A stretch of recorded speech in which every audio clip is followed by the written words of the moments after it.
Welcome. You're listening to This Leader, the podcast.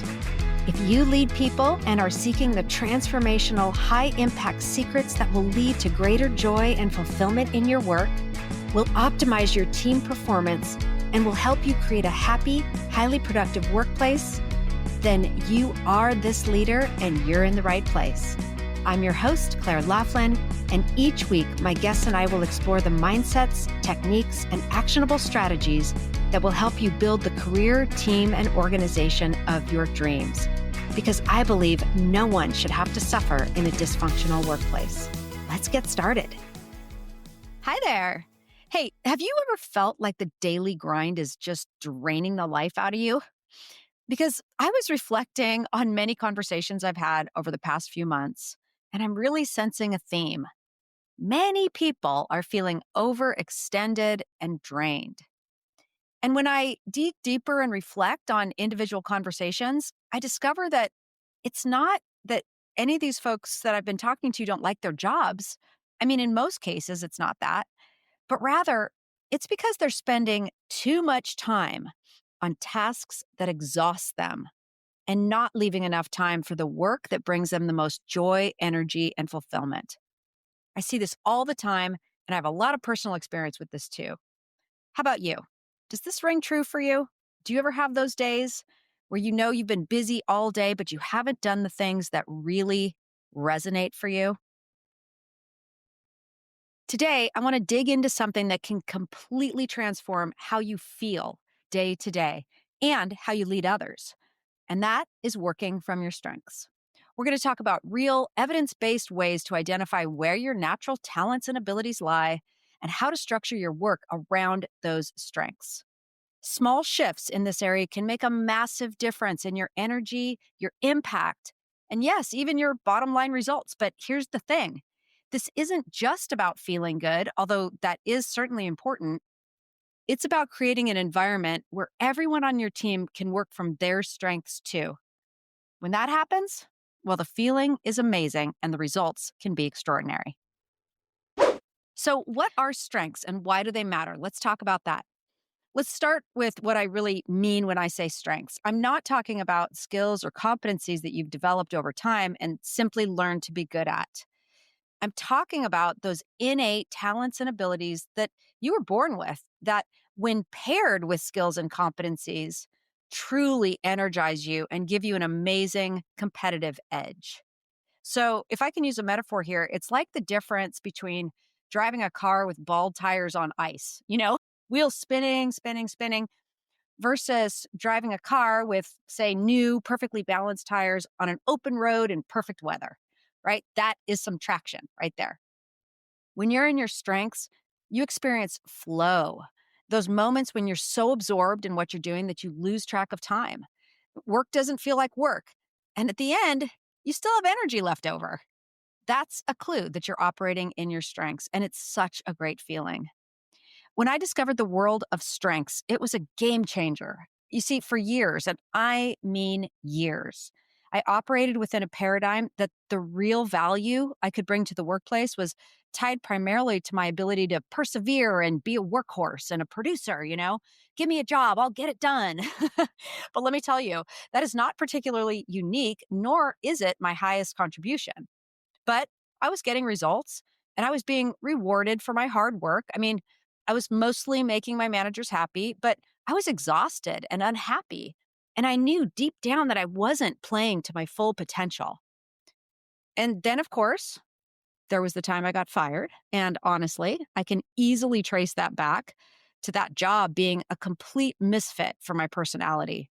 In many ways, it required me to work almost exclusively in my frustrations. And I'll tell you that story sometime. But yeah, it was embarrassing. But in hindsight, I can see it clear as day. It wasn't until I started exploring what actually energized me that everything started to shift. And it was like I slowly gave myself permission to find joy in my work. So here's how it happened. After I got fired from that one job, I went back to grad school. And my big plan was to simply study something that I loved and see what I could make of it. And, though that sounds a little risky, it was the best move ever. And I started to find my groove. But fast forward a few years and a few more jobs, and I took on a role where I used to work all week and crank through the tasks, produce, produce, produce, back on the hamster wheel. And then I'd spend my weekend doing big strategic projects in my home office. I'd cleared the desk, I'd grab my whiteboard markers, and I'd spend hours designing programs and building business strategies that would move me forward. I was in my happy place. And even though I was strategizing about ways to make a much bigger impact in that Monday to Friday job, I didn't really think I could call those, quote, work hours because I was having too much fun and no one asked me to do that work. You know, Thinking strategically was not part of my job description. And though it would inform all of my other work, it didn't result in a product that I could bill someone for, right?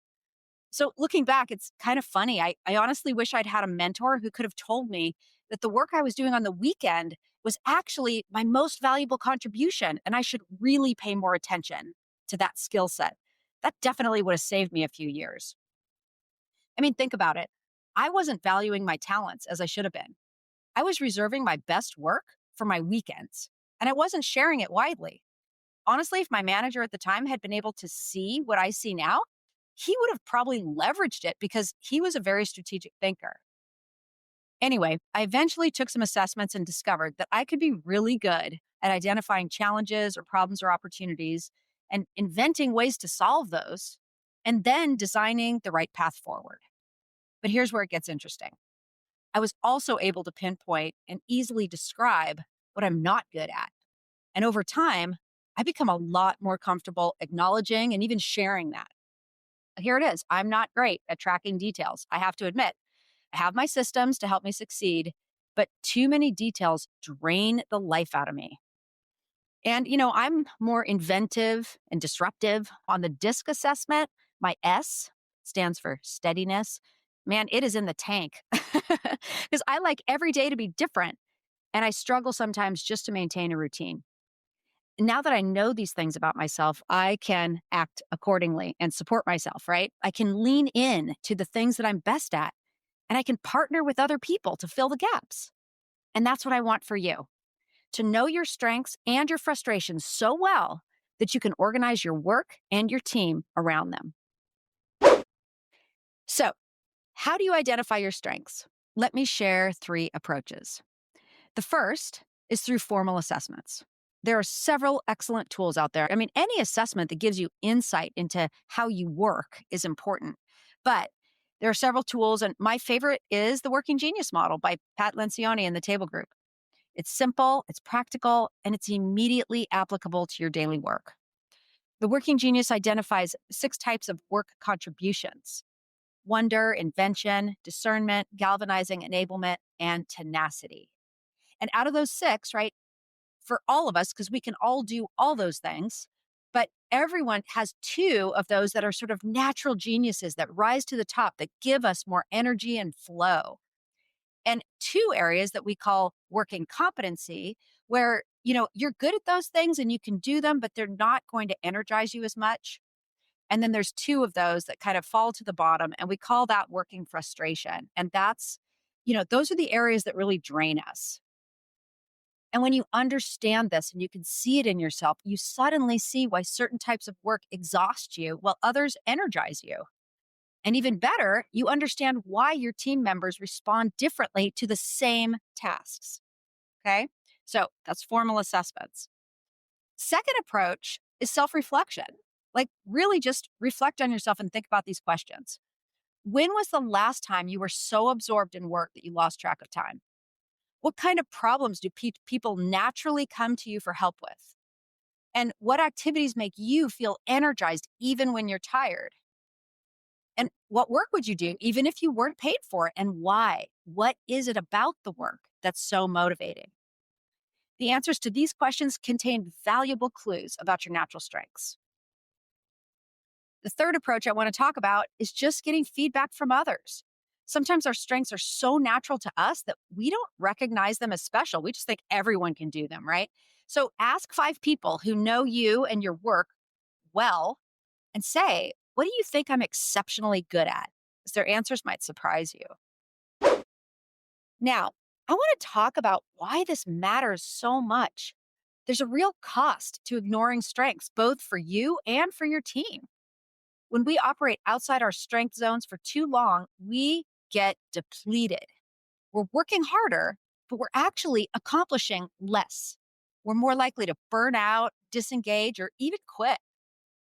Research from Gallup, and they track this stuff, right? Research from Gallup shows that people who use their strengths every day are 6 times more likely to be engaged at work. And teams that focus on strengths are 12 to 15% more productive. And employees who learn to use their strengths on a regular daily basis have 15% lower turnover rates.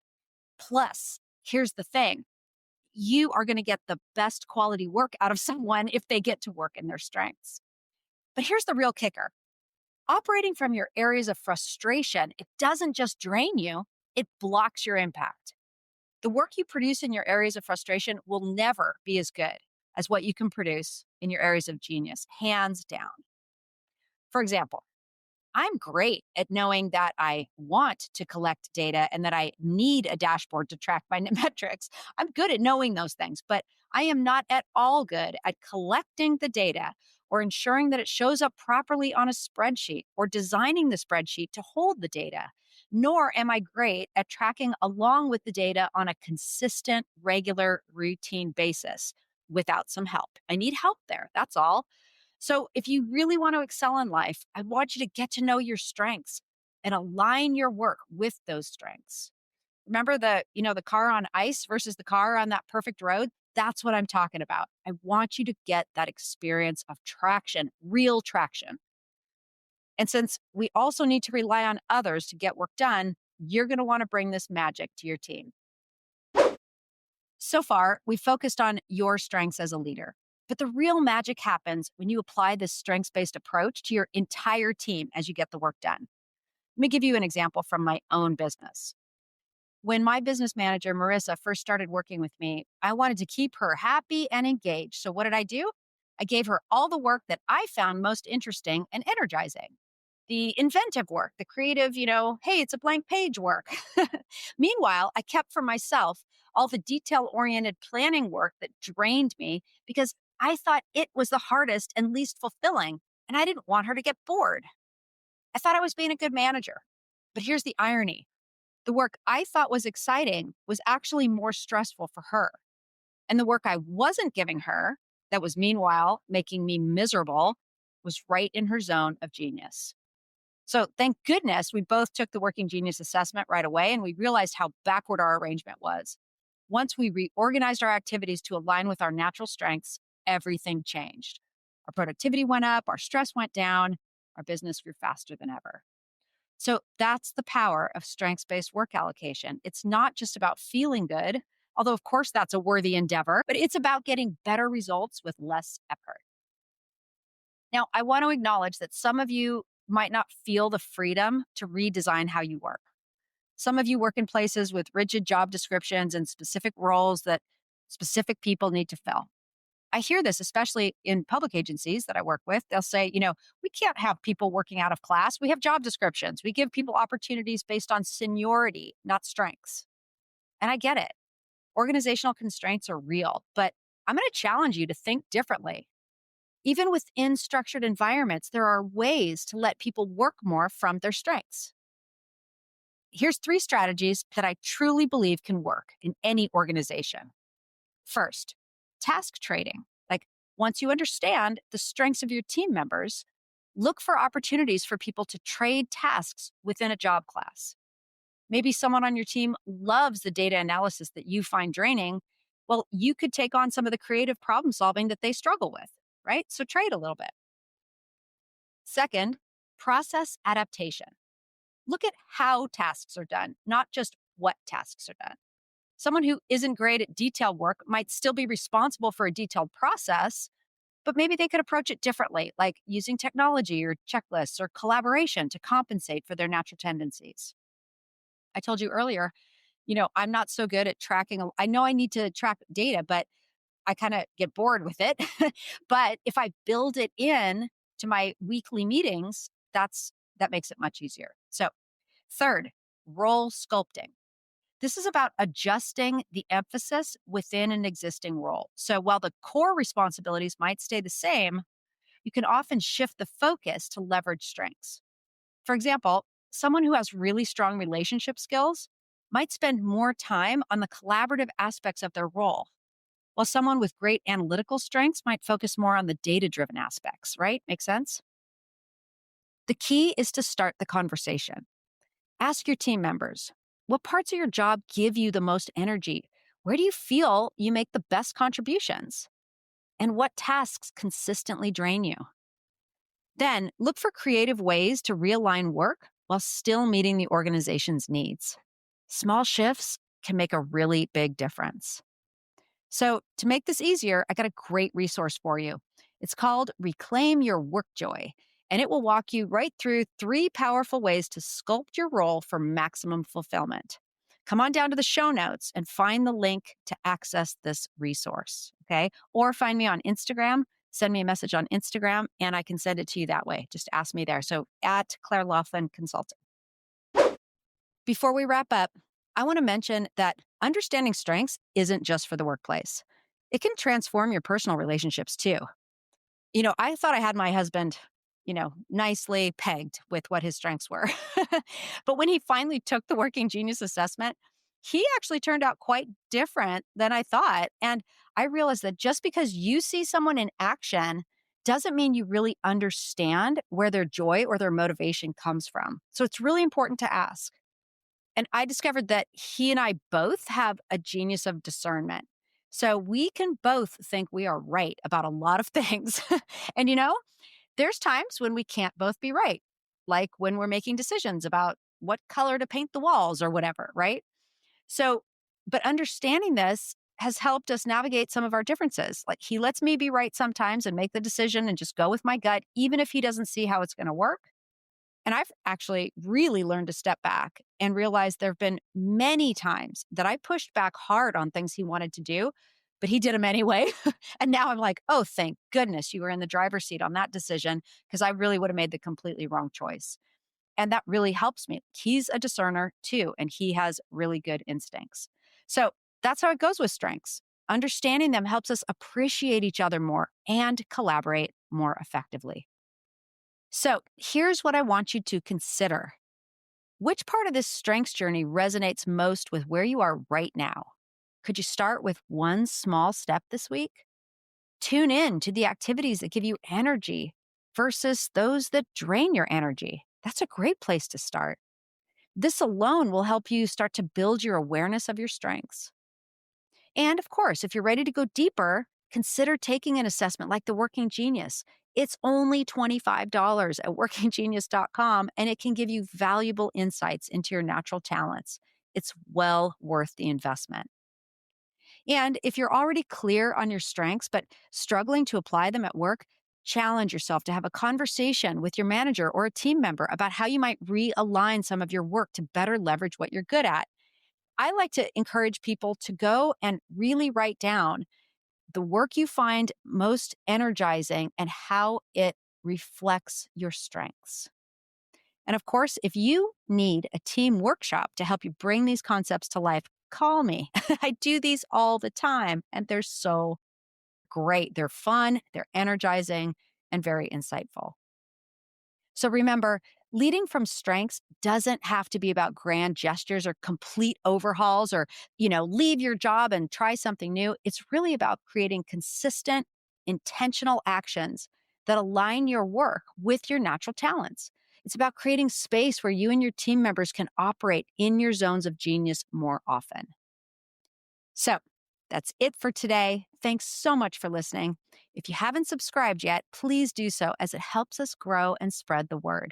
And by all means, share this with another leader who can benefit, like, I don't know, maybe your manager. Until next week, go lead the way. I hope you've enjoyed this episode. To learn more about my services and for lots of free resources and additional tools to enrich your journey, visit my website and subscribe to my newsletter at clairelaughlin.com. If you have a question about leadership, teams, or organizational culture you'd like me to address on the podcast, please reach out to me at support@clairelaughlin.com and connect with me on social channels at Claire Laughlin Consulting. Until next time, lead the way.